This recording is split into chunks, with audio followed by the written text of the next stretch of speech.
not in your way, 'cause you walked out so fast yesterday. No.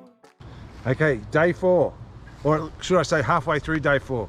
We checked out with like 1 minute to spare for a late checkout fee at 12 o'clock. And we went really late because, you know, we've got such a small day today. We've got like 20 kilometers maximum. And let me just show you the path. The path is like really hard packed and it's just wonderful. And you can get 20 kilometers on here with just sort of like the slightest pressure applied to the pedals. It's like a joy to ride on, and we're just smashing through the kilometers. We've come about 3 kilometers from Shipton already. And the reason we stopped here is because the path is really well used and really well utilized back towards Shipton. So lots of people on the path and we didn't want to disturb them. But it's like a green valley. There's still houses, but you wouldn't know it. You feel like you're in the middle of the countryside. And if you really hold out, you can just hear the noise of traffic. Come to the side. And show the people coming through. Like, this is how it's utilized.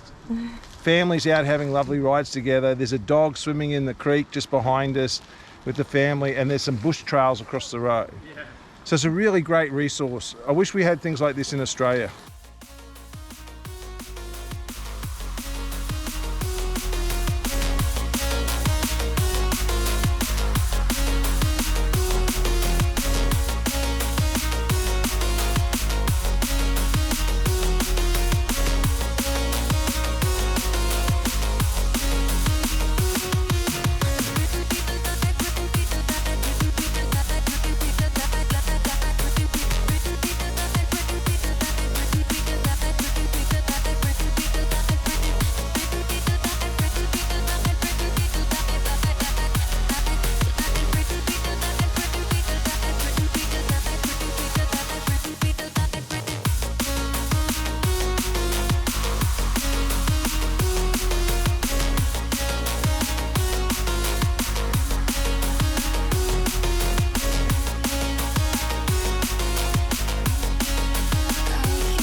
Okay, Britain's turned on beautiful summer weather for our last day on the canal.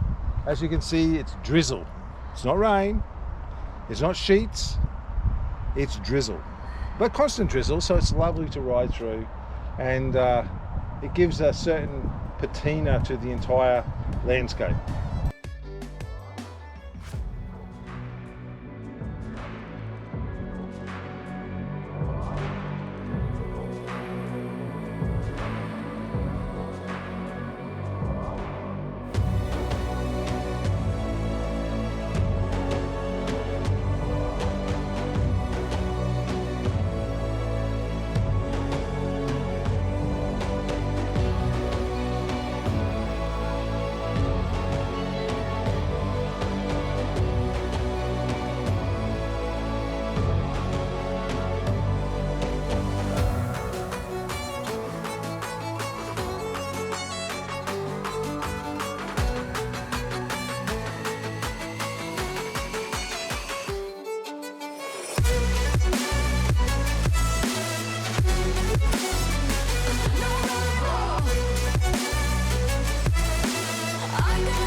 It's the day after the end of our adventure on the Liverpool to Leeds Canal.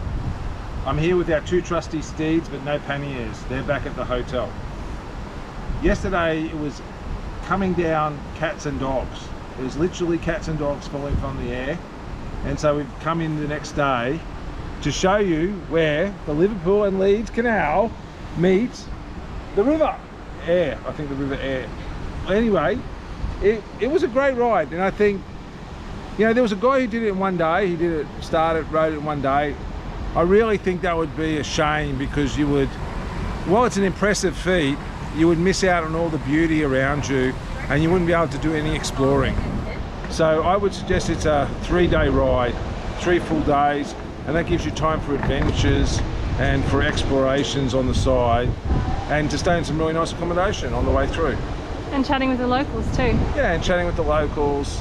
And it's a leisurely ride. There's no great hills in it, and there's no great descents. But the path is somewhat challenging. The last bit from, say, Shipton to here is excellent. Like, it's an excellent path, and you know, anybody could do it. Children could do it on their first bike. Beyond that, the path is of varying quality. But I feel a sense of achievement getting here. I think PJ does as well. And we managed to get here without the Kraken coming out and destroying me. So anyway, tomorrow we're going to start, we were going to do road riding, but we found that the canal keeps going, or the river keeps going, and then there's a canal up to our next stop. So we're going to do it that way. It triples the distance, but we think it'll be a lot nicer than riding on roads.